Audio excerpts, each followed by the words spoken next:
Bismillahirrahmanirrahim. Assalamu alaikum all the viewers. Hope so everybody would be fit and fine. I welcome all of you to my English YouTube channel English with Nawaz. In this today's video lecture we are going to discuss the Stuart dynasty of England.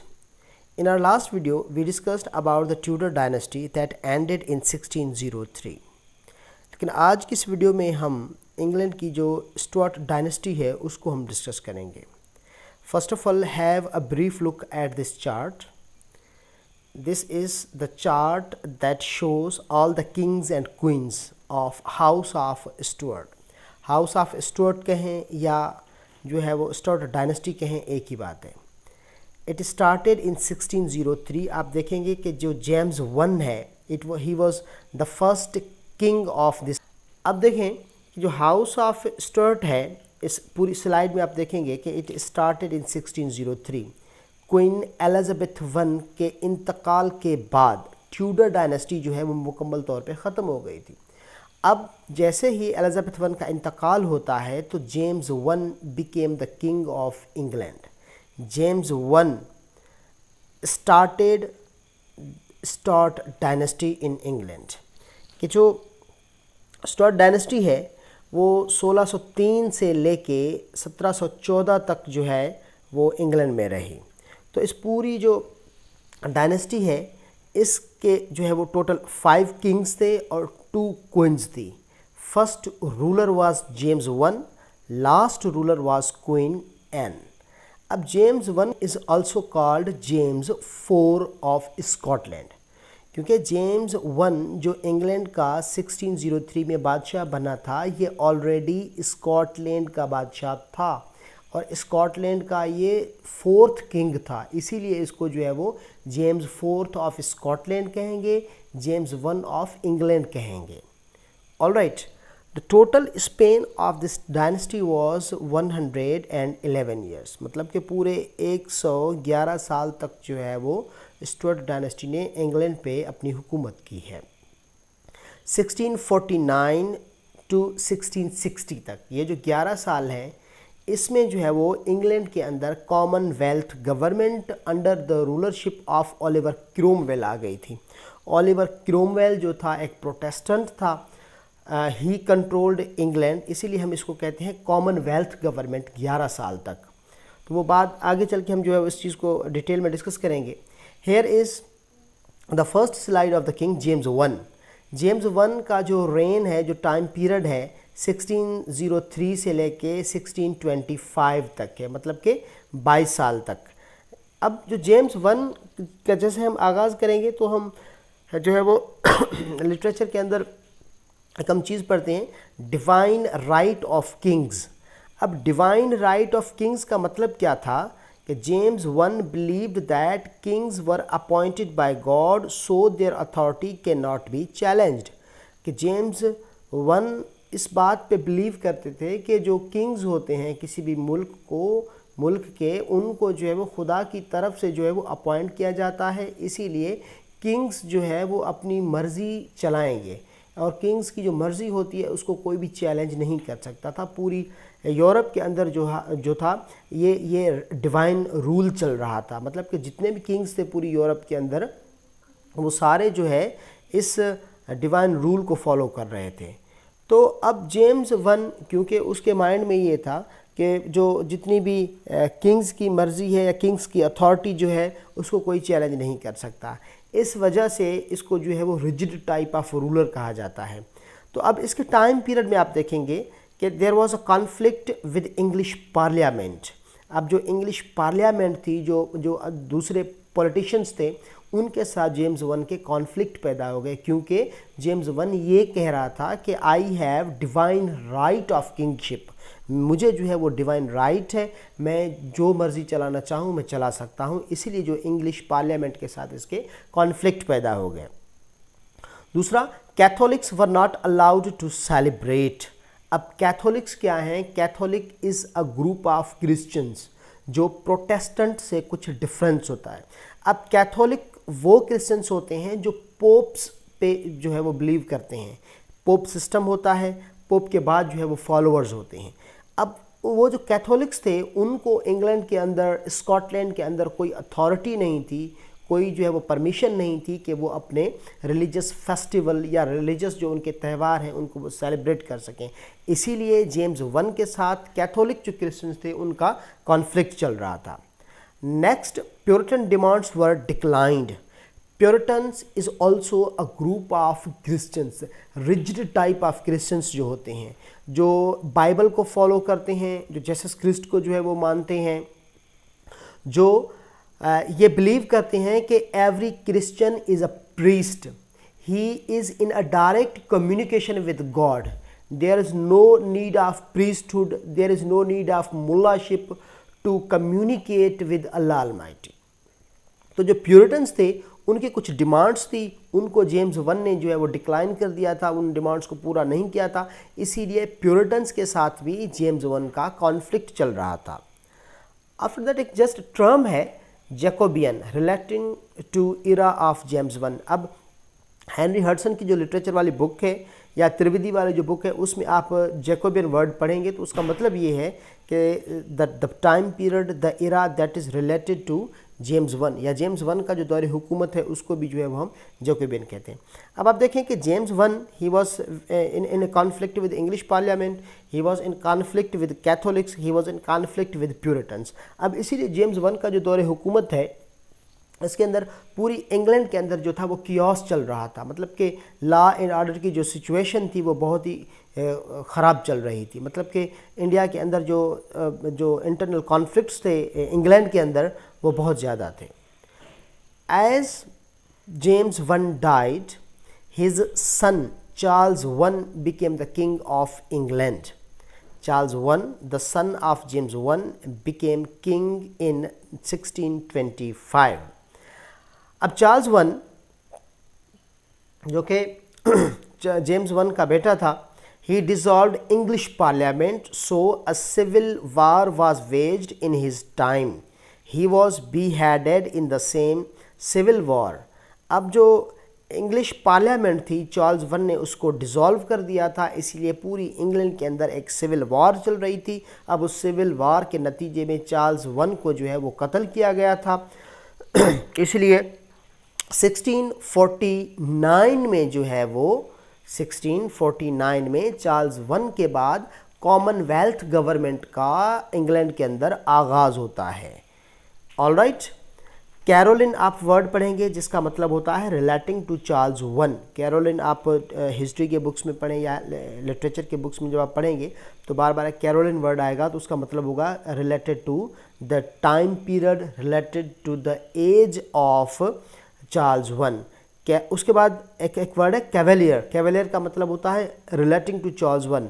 अब आगे चल के हम cavalier poets discuss करेंगे, उसका मतलब होगा कि वो पोइट जिनका ताल्लुक चार्ल्स वन के टाइम पीरियड से था उनको हम कहते हैं कैवेलियर पोइट्स। सो कैरोलिन कहें या कैवेलियर कहें, दोनों का मतलब यही होता है रिलेटिंग टू चार्ल्स वन। अब चार्ल्स वन का जैसे ही जो है वो उनको मारा गया, उनकी एग्जीक्यूशन हुई चार्ल्स वन की 1649 में, तो उसके बाद जो है वो कॉमनवेल्थ की गवर्नमेंट आ गई। 11 साल तक कॉमनवेल्थ की हुकूमत रही। 1606 उनमें पूरे इंग्लैंड के अंदर जो प्यूरिटन्स थे या जो प्रोटेस्टेंट हम जिनको कहें उनकी हुकूमत थी इंग्लैंड के अंदर। अब ओलिवर क्रोमवेल जो है, ओलिवर क्रोमवेल के बाद उसका बेटा 2-3 महीने तक इंग्लैंड का जो है वो किंग रहा। अब उसके बाद फिर से जो है वो स्टुअर्ट किंग्स जो है वो अपने थ्रोन को रीगेन कर लेते हैं, फिर से वो तख्त पे आ जाते हैं। तो चार्ल्स वन जो चार्ल्स टू जो चार्ल्स वन का बेटा था, he became the king of England in 1660 till 1685। Charles to जो है चार्ल्स वन का बेटा था जो 1660 में बादशाह बना और इसका दौर हुकूमत 1685 तक रहा। He did not make the same mistake of his father for dissolving English Parliament. अब जो चार्ल्स वन था उसने वही गलती को उसी गलती को उसने नहीं दोहराया जो गलती उसके बाप ने की थी। उसने इंग्लिश पार्लियामेंट को डिसॉल्व किया था, इसीलिए जो है वो इंग्लैंड के अंदर सिविल वार का आगाज़ हुआ था। इसीलिए चार्ल्स टू ने इंग्लिश पार्लियामेंट के साथ कोई जो है वो छेड़खानी नहीं की। He gave more powers to parliament, so two political parties were established. अब इसने जो है वो पार्लियामेंट को कुछ मज़ीद अख्तियारात दे दी, अथॉरिटीज़ दे दी, तो इसीलिए जो है वो इंग्लैंड के अंदर पहली बार दो सियासी जमातों ने आगाज़ लिया, एक द विग पार्टी कहें और दूसरा है द टोरीज़। अब विग पार्टी को जो है वो कंट्री पार्टी भी उस टाइम कहा जाता था और टोरीज़ को कहा जाता था द कोर्ट पार्टी। अब जो इंग्लैंड के अंदर पॉलिटिकल पार्टीज़ हैं वो इन्हीं पार्टीज़ में से जो है वो ओरिजिनेट हुई हैं। अब चार्ल्स टू का जो दौर हुकूमत ख़त्म होता है वो 1685 पे ख़त्म होता है। उसके बाद James two he was the brother of Charles two. James two Charles two का ब्रदर था। He became the king of England in 1685 till 1688, मतलब कि 3 सालों तक जेम्स टू का दौर हुकूमत रहा। अब इस 3 सालों के अंदर ही became the supporter of Catholics, मतलब कि ये एंटी पार्लियामेंट था और पार्लियामेंट के ख़िलाफ़ था, और जो इसने कैथोलिक्स को जो है वो सपोर्ट किया। जैसे पहले हम डिस्कस कर चुके हैं कि जो कैथोलिक्स हैं ये क्रिश्चियनिटी का एक ग्रुप है जो रोमन कैथोलिक को फॉलो करते हैं, जो पोप पे बिलीव करते हैं, मतलब कि इनके अंदर जो है वो प्रीस्टहुड या पोप होने का जो सिस्टम है वो जो है वो बहुत ज़्यादा है। His 2 daughters, Mary II and Anne, were both Protestant Puritans।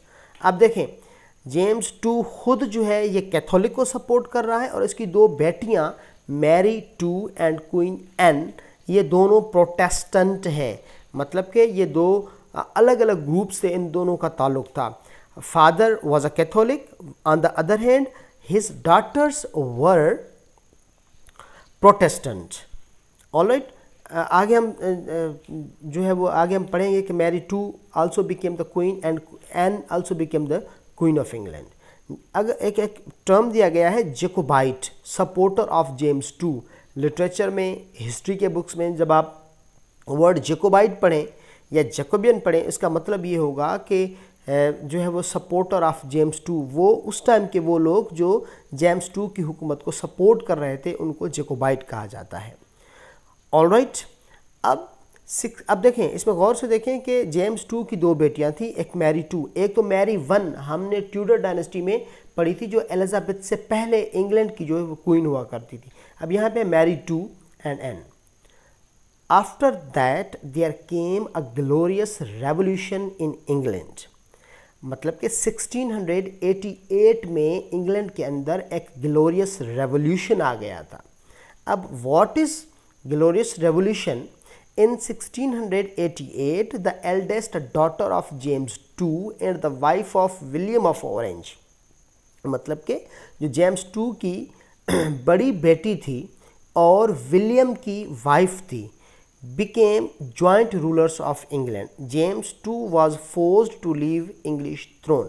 James two को जो है वो फोर्स किया गया कि आप इंग्लिश थ्रोन से जो है वो दस्तबरदार हो जाएं, और जो इंग्लैंड का जो थ्रोन था, इंग्लैंड का जो वो एक तख्त था, उस पे विलियम को और उसकी बीवी मैरी टू को बिठा दिया गया। मतलब कि अब इंग्लैंड के जो है वो ये जो दोनों थे, विलियम और उसकी बीवी मैरी, ये दोनों इंग्लैंड थ्रोन के जो है वो जॉइंट रूलर्स हो गए। No blood was shed in the revolution, so it is called glorious revolution। अब देखें, एक बादशाह ने अपना तख्त छोड़ा है और दूसरे बादशाहों ने वो तख्त संभाला है। अब ये एक इनकलाब था। अब इस इनकलाब के दौरान कोई लड़ाई नहीं हुई, कोई झगड़ा, कोई खून रेजी नहीं हुई, इसीलिए जो है वो हम इसको नाम देते हैं ग्लोरियस रेवोल्यूशन का। All right, so now there are the 2 rulers of England. One is the William and other his wife Mary, जो जेम्स टू की बेटी थी। In 1701 parliament passed a bill. England की जो पार्लियामेंट थी उसने एक 1701 में बिल पास किया था जिसको कहा जाता है एक्ट ऑफ सेटलमेंट। अब एक्ट ऑफ सेटलमेंट में क्या चीज़ बयान की गई थी? It states that only Protestant can hold English throne, कि जो इंग्लिश के बादशाह हैं सिर्फ वही हो सकते हैं जो प्रोटेस्टेंट होंगे, मतलब कि कैथोलिक बेंट ऑफ माइंड वो इंग्लैंड के बादशाह नहीं हो सकते। सिर्फ इंग्लैंड के किंग्स और क्वींस वही होंगे जो सिर्फ और सिर्फ प्रोटेस्टेंट होंगे। इसको हम कहते हैं act of settlement. All right, अब क्या होता है कि इंग्लैंड के जो है वो मतलब कि जॉइंट रूलर्स थे William and Mary. Mary died of smallpox in 1694 and William continued to rule on England. Mary जो है उसका 1694 में इंतकाल हो गया और जो विलियम थे he became as usual the king of England.